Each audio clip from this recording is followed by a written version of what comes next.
I'm just gonna say it. George Michael dying a year ago upset me more than Bowie, Prince and Leonard Cohen put together. 1 year on, losing the faith singer is still just the worst. The cavalcade of sadness, disappointment and horror that was 2016 could not have ended more poignantly for me. I was enjoying rather a lovely Christmas with the in-laws, at a nice, big house in Devon. There was mulled wine, games, songs and family and friends of all ages. A tweenish male cousin, as I recall, broke the news. Everyone fell silent.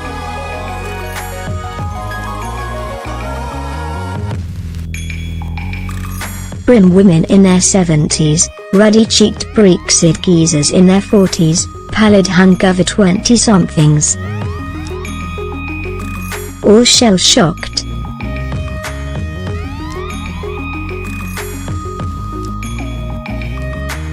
A girl who can't have been any older than 12 confirmed the sad tidings on her giant Samsung phone.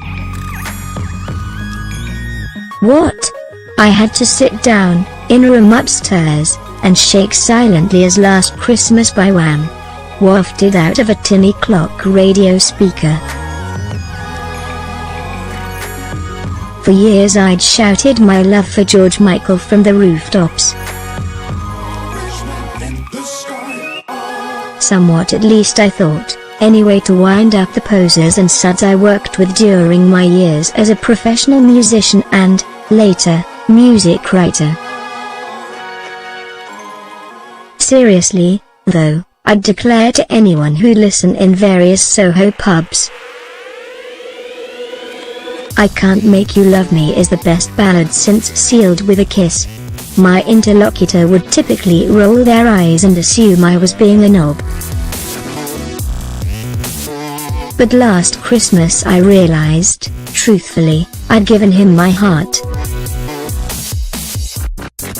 On that similarly black day back in January when Bowie died, I was working in the central London offices of a well-known arts and culture publication.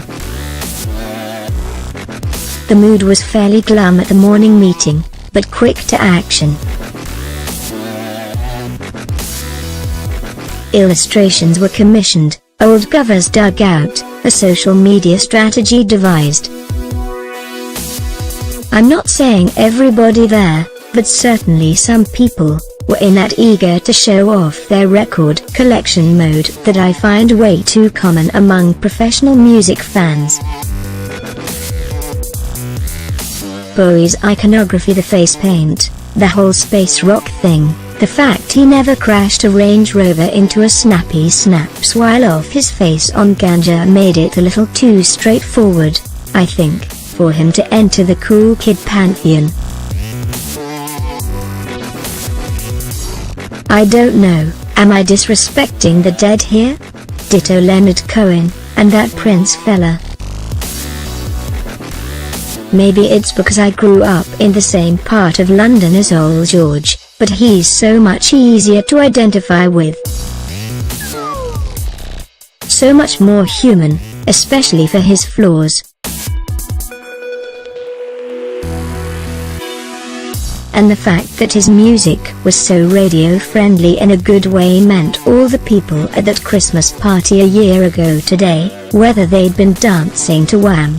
For 30 years, or only just now ironically discovering him via YouTube, had a stake in him. When the music of George Michael comes on in the car, everybody sings along, not because some Ponzi media type, yes, whatever, has decided he's iconic and plastered his mug all over the place in the vain hope some hipness might rub off. George Michael died, and I wasn't just sad for me, I was sad for everyone.